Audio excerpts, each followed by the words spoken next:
নাহৰকটীয়া অঞ্চলত দক্ষতা সম্পন্ন শ্ৰমিক থকাৰ পিছতো বহুতো ব্যক্তিগত ঠিকাদাৰী প্ৰতিষ্ঠানে তেওঁলোকৰ নিৰ্মাণ কাৰ্যত স্থানীয় তথা থলুৱা লোকক বঞ্চিত কৰি বহিৰাগত সন্দেহজনক ব্যক্তিক কৰ্মস্থানত নিয়োজিত কৰাৰ প্ৰতিবাদত অসম জাতীয়তাবাদী যুৱ ছাত্ৰ পৰিষদৰ ভাতৃ সংগঠন জাতীয় শ্ৰমিক পৰিষদ নাহৰকটীয়া সমিতিৰ দুঘণ্টীয়া অৱস্থান ধৰ্মঘট 7 ছেপ্টেম্বৰত নাহৰকটীয়া উচ্চতৰ মাধ্যমিক বিদ্যালয়ৰ কাষত ৰূপায়ণ কৰা এই ধৰ্মঘটত জাতীয়তাবাদী যুৱ ছাত্ৰ পৰিষদৰ ডিব্ৰুগড় জিলা সমিতিৰ সাধাৰণ সম্পাদক গৌৰাংগ গগৈৰ লগতে নাহৰকটীয়া আঞ্চলিক সমিতিৰ সভাপতি দিব্যজ্যোতি ৰাজকোঁৱৰ সাধাৰণ সম্পাদক অনুজ গগৈৰ লগতে আন বিষয়ববীয়া কৰ্মী জাতীয় শ্ৰমিক পৰিষদৰ বিষয়ববীয়া তথা সদস্যসকলে অংশগ্ৰহণ কৰে।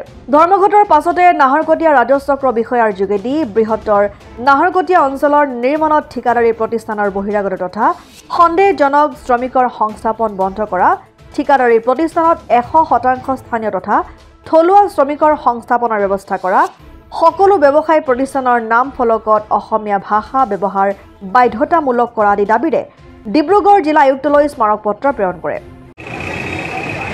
অসম জাতীয়তাবাদী যুৱ ছাত্ৰ পৰিষদৰ আজি ভাতৃ সংগঠন জাতীয় শ্ৰমিক পৰিষদ নাহৰকটীয়া আঞ্চলিক সমিতিয়ে তেওঁলোকৰ কেইবাটাও দাবী লৈ আজি নাহৰকটীয়া নগৰত আজি অৱস্থান ধৰ্মঘট কাৰ্যসূচী পালন কৰিছে।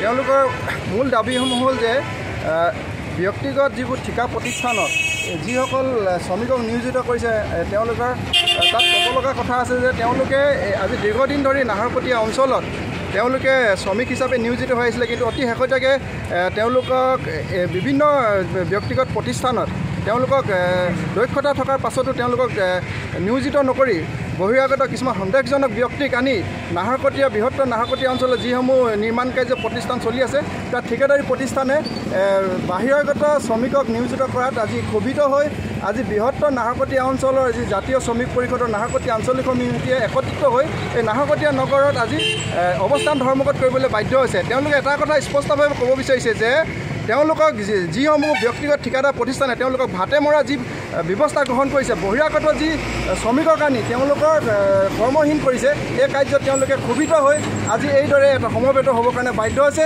আমি প্ৰশাসনক আৰু চৰকাৰক এটা বাৰম্বাৰ আমি অনুৰোধ কৰিছোঁ যে যিসকল আমাৰ দক্ষতা থকা শ্ৰমিক আছে, যিসকল শ্ৰমিকে দীৰ্ঘদিন ধৰি এই নাহৰকটীয়া অঞ্চলত তেওঁলোকে কৰ্ম কৰি আছিলে, সেই কৰ্ম কৰি থকা শ্ৰমিকসকলক পেটে মৰা যি নিকৃষ্ট কাৰ্য গ্ৰহণ কৰিছে সেই কাৰ্যক আমি অসম জাতীয় যুৱ ছাত্ৰ পৰিষদ ডিব্ৰুগড় জিলা সমিতিও তেওঁলোকক পূৰ্ণ সমৰ্থন দিছোঁ আৰু তেওঁক এনেকুৱা কাৰ্যৰ পৰা যিসকল ব্যক্তিগত ঠিকাদাৰ প্ৰতিষ্ঠানে তেনে ব্যৱস্থা গ্ৰহণ কৰিছে তেওঁলোকক এই স্থানৰ পৰা আমি সকীয়াই দিছোঁ। অনাগত দিনত এনেধৰণৰ যদি ব্যৱস্থা গ্ৰহণ কৰে কিন্তু আমি জাতীয় যুৱ ছাত্ৰ পৰিষদ আৰু জাতীয় শ্ৰমিক পৰিষদৰ একত্ৰিত হৈ এই আন্দোলন আমি তীব্ৰতৰ কৰিবলৈ বাধ্য হ'ম। নাহৰকটীয়াৰ পৰা ক্ষীৰোদ কোঁৱৰৰ ৰিপৰ্ট, অসম আদিত্য। NKS হুণ্ডাইলৈ স্বাগতম। নৰ্থ ইষ্টৰ প্ৰথম GDSI 2.0 ফিচাৰ্ছ ডিলাৰ হৈছে NKS হুণ্ডাই। অত্যাধুনিক সা সুবিধাৰে তৈয়াৰী মষ্ট আপডেটেড হুণ্ডাই ডিলাৰ এতিয়া ডিব্ৰুগড়ত। আমাৰ NKS হুণ্ডাই ডিলাৰত open sales consulted room, customer ৰুমৰ লগতে পুৰণি গাড়ীৰ এক্সচেঞ্জ ফেচিলিটিও ৰখা হৈছে। ইয়াত চেলছৰ লগতে ছাৰ্ভিচ ছেক্টৰৰ সুন্দৰ সুবিধা আছে। প্ৰয়োজনীয় সকলো এডভান্স টুলছ, হুইল বেলেন্সিং, এলাইনমেণ্টৰ অত্যাধুনিক machine, post hydraulic lift, fully train man পাৱাৰৰ লগতে nitrogen gas filling facility, fully automatic car ৱাছৰ ফেচিলিটিও আছে।